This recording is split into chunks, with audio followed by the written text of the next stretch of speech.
ஆஸ்ட்ரோகிளிட்ஸ் நேயர்கள் அனைவருக்கும் என் அன்பான வணக்கங்கள். இறையருளும் குருவருளும் நம் அனைவருக்கும் கிடைக்கட்டும். இன்றைய ஒரு சிறப்பான பதிவுல நம்ம பார்க்கவிருப்பது நட்சத்திரங்கள்.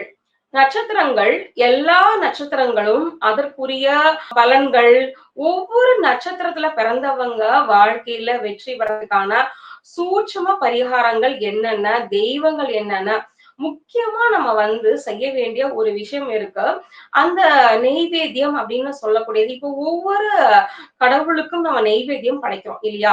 அப்போ இங்க பாத்தீங்கன்னா ஒவ்வொரு நட்சத்திரம், இந்த நட்சத்திரத்தை இயக்கும் வழிகள், நட்சத்திரத்துல நீங்க ஒரு நட்சத்திரத்துல பிறக்குறீங்க அப்படிங்கும்போது அந்த நட்சத்திரம் உங்களுக்கு சிறப்பானதா தான். எல்லா நட்சத்திரங்களுமே சிறப்பானது. இதுல உயர்வு தாழ்வு, இது பெருசு அது சின்னது அப்படின்னு இல்லை. எல்லா நட்சத்திரங்களும் தெய்வத்தன்மை உடையது. எல்லா நட்சத்திரங்களும் தெய்வ அருள் கொண்டவை. இப்போ இதுல ஒவ்வொருத்தரும் ஒவ்வொரு நட்சத்திரத்துல பிறந்திருக்கோம் அப்படிங்கும்போது, அப்போ அந்த நட்சத்திரத்துல பிறந்தவங்க வாழ்க்கையில வெற்றி பெறதுக்கு என்னென்ன மாதிரி விஷயங்கள்லாம் செய்யலாம் அப்படிங்கிறதையும், அப்போ உங்களுக்கு பணவரவு வரணும் அப்படிங்கும்போது, நமக்கு பணம் வரணும் அப்படின்னாவே முதல்ல நமக்கு தர்மம் செய்யற அந்த பழக்கம் இருக்கணும். அதாவது தர்மத்தாலதான் கர்மாவை வெல்ல முடியும். அப்படிங்கும்போது அதுல குறிப்பா அன்னதானத்துக்கு பெரும் பங்கு உண்டு.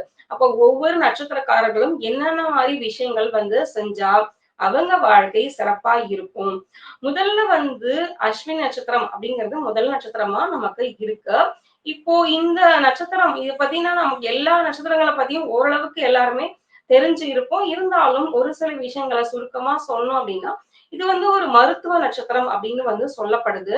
இந்த அஸ்வினி நட்சத்திரத்துல பிறந்தவங்க பொதுவான குணங்கள் அப்படின்னு பார்த்தோம் அப்படின்னா, கொஞ்சம் நேர்மையா இருக்கணும் அப்படின்னு நினைப்பாங்க.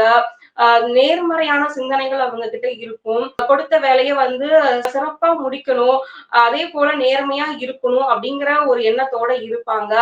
பொதுவா இதுல சிறப்பு அப்படின்னு நம்ம சொன்னோம் அப்படின்னா, இந்த அஸ்வினி நட்சத்திரத்துல பிறந்தவங்க ஒரு வீட்டுல இருக்காங்க அப்படிங்கும்போது, இப்போ அந்த வீட்டுல ஏதோ ஒரு உடல்நிலை சரியில்லாம போகுது யாருக்கோ, இல்ல அவங்களுக்கே ஒரு முடியல அப்படிங்கும் போது கூட அந்த மருந்து மாத்திரைகள், இந்த மருந்து மாத்திரைகளை அஸ்வினி நட்சத்திரக்காரர்கள் எடுத்து மற்றவர்களுக்கு கொடுத்தாங்க அப்படிங்கும்போது அந்த நோயானது விரைவில் குணமடையும்.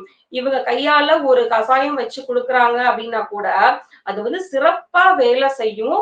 மிகுந்த மருத்துவத்தை அடிப்படையாக கொண்டது இந்த நட்சத்திரம். இவங்களுக்கு மருத்துவம் மூலிகைகள் சம்பந்தமான ஆர்வம் இருக்கும். இப்ப இந்த மாதிரி ஒரு சில சிறப்புகள் கொண்ட நட்சத்திரங்கள் எல்லாமே, அதுல அஸ்வினி நட்சத்திரம் இந்த மாதிரியான ஒரு சிறப்பு கொண்டது. சரி, இப்ப அஸ்வினி நட்சத்திரத்துல பிறந்தவங்க வாழ்க்கையில அதுலயும் குறிப்பா செல்வ வளம் பெறணும் அப்படிங்கும் போது யோக தெய்வம் எது அப்படின்னு கேட்டா, எப்பவுமே அஸ்வினி நட்சத்திரக்காரங்களுக்கு யோக தெய்வம் அப்படின்னு சொல்லக்கூடியது சரஸ்வதி தேவி தான். அதுலயும் கூத்தனூர் சரஸ்வதி தேவிங்கிறது இவங்களுக்கு யோக தெய்வமா சொல்லப்பட்டிருக்கு. இப்போ இந்த யோக தெய்வம் அப்படின்னு ஏன் சொல்றோம் அப்படின்னா, இந்த யோக தெய்வத்தை நம்ம எப்பவுமே சிந்தனை செய்ய வேண்டும். அப்போ ஒவ்வொரு நட்சத்திரத்துக்கும் ஒவ்வொரு யோக தெய்வம் இருக்கு. அந்த யோக தெய்வத்தை நீங்க தினமும் சிந்தனை செய்யணும். இப்ப சிந்தனை செய்யணும்னா என்ன அர்த்தம் அப்படிங்கும்போது, ஒரு 10 நிமிஷம், குறைந்தது ஒரு 10 நிமிஷமாவது அவங்கள நினைச்சு தியானம் பண்ணணும். இதுதான் உங்களுக்கு அதிர்ஷ்டத்தை தரக்கூடியது. நீங்க எல்லா கோயிலுக்கும் போறீங்க, பலன் கிடைக்கல. பொதுவா சொல்லணும் அப்படின்னா, எல்லாரும் கோயில் போறோம், பலன் கிடைக்கல, மந்திரம் சொல்றோம், ஏதோ ஒரு விஷயங்கள் பண்றோம், ஆனா பலன் கிடைக்கல ஆன்மீகத்துல அப்படிங்கும்போது, முதல்ல நீங்க எந்த தெய்வத்தை வழிபடுறீங்களோ, அப்ப இங்க நம்ம சொல்றது யோக தெய்வம். அப்ப அந்த யோக தெய்வத்தை சிந்தனை செய்யணும். உங்க சிந்தனையில வச்சு நீங்க தியானம் செய்யும் போது அந்த தெய்வம் உங்களுக்கு அதிர்ஷ்டத்தை தரக்கூடியதா இருக்கும். அப்போ இந்த சரஸ்வதி தேவி அஸ்வினி நட்சத்திரக்காரர்கள் வழிபடும் போது உங்களுக்கு சிறப்பான பலன்கள் இருக்கும். அதுல குறிப்பா நான் சொன்ன மாதிரி நீங்க என்ன பண்ணணும்னா தியானம் செய்யணும். இப்ப இது உங்களுக்கு ஆற்றலை கொடுக்கும். இந்த யோக தெய்வமானது என்ன பண்ணும், நீங்க எந்த காரியம் எடுத்தாலும் அந்த காரியத்துல நீங்க வெற்றி பெறதுக்கு உங்களுக்கு அறிவையும் ஆற்றலையும் கொடுக்கக்கூடியதா இருக்கும்.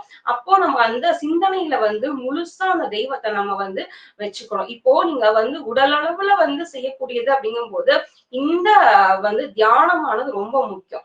அடுத்ததா நீங்க கோயிலுக்கு போறீங்க அப்படிங்கும்போது எந்த கோயில் வந்து உங்களுக்கு பெரிய மாற்றத்தையும் ஏற்றத்தையும் கொடுக்கக்கூடியது அப்படின்னு பார்த்தோம் அப்படின்னா ஸ்ரீரங்கத்துல இருக்கிற ரங்கநாதர் கோயில். இப்ப இந்த ரங்கநாதர் கோயிலுக்கு நீங்க முடிஞ்ச பொழுது, அதாவது வருஷத்துக்கு 1 முறையோ 2 முறையோ 3 முறையோ உங்களுக்கு வந்து பக்கத்துல இருந்தா அடிக்கடி போயிட்டு வரலாம். இப்படி போயிட்டு வரும்போது உங்களுக்கு வந்து பாத்தீங்கன்னா நிறைய மாற்றங்கள், முன்னேற்றங்கள், பொருளாதார ரீதியா வந்து நிறைய முன்னேற்றங்கள் வந்து ஏற்படும்.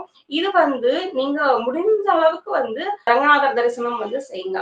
அடுத்ததா வந்து நான் முதல்ல சொன்ன மாதிரி நெய்வேத்தியம். உங்க வீட்ல பூஜை பண்றீங்க அப்படிங்கும்போது என்ன நெய்வேத்தியம் அடிக்கடி நீங்க செஞ்சு மற்றவர்களுக்கு கொடுக்கலாம் அப்படிங்கும்போது இந்த கதம்ப சாதம். கதம்ப சாதத்தை நீங்க உங்க வீட்ல நெய்வேத்தியமா எத்தனை தடவை செஞ்சாலும் சரி, அத மற்றவர்களுக்கு கொடுங்க. மற்றவர்கள் அப்படிங்கும்போது சாப்பாட்டுக்கு இல்லாதவங்களுக்கு நீங்க கொடுக்கும்போது அது மேலும் புண்ணியத்தை தரக்கூடியதா இருக்கும். அப்போ இந்த அஸ்வினி நட்சத்திரக்காரங்களுக்கு வந்து நெய்வேத்தியம் அப்படின்னு சொல்லக்கூடியது கதம்ப சாதம். இந்த கதம்ப சாதத்தை நெய்வேத்தியம் செய்து நீங்க மற்றவங்களுக்கு கொடுக்கும்போது உங்களோட கர்ம வினைகள் நீங்கி நல்ல அதிர்ஷ்டம், செல்வம் வந்து புகழ் எல்லாமே வந்து கிடைக்கும். இதுல கிடைக்காதது அப்படின்னு சொல்லி எதுவுமே கிடையாது. இதுதான் நம்ம வந்து சூட்சம வழிபாடு அப்படின்னு சொல்றோம். இப்போ ஒரு அன்னதானம் பண்றோம் அப்படிங்கும்போது சிறப்பு தான், இல்லைன்னு சொல்லல. அப்போ ஒவ்வொரு நட்சத்திரக்காரர்களுக்கும் ஒவ்வொரு நெய்வேத்தியம் அன்னதானத்துக்குரியது அப்படின்னு சொல்லப்பட்டிருக்கு. அதுல இந்த கதம்ப சாதத்தை நீங்க வந்து அஸ்வினி நட்சத்திரத்துல பிறந்தவங்க செய்யும் போது நிறைய நற்பலன்கள் கிடைக்கும். முயற்சி செஞ்சு பாருங்க. சிவாய நம. நன்றி, வணக்கம்.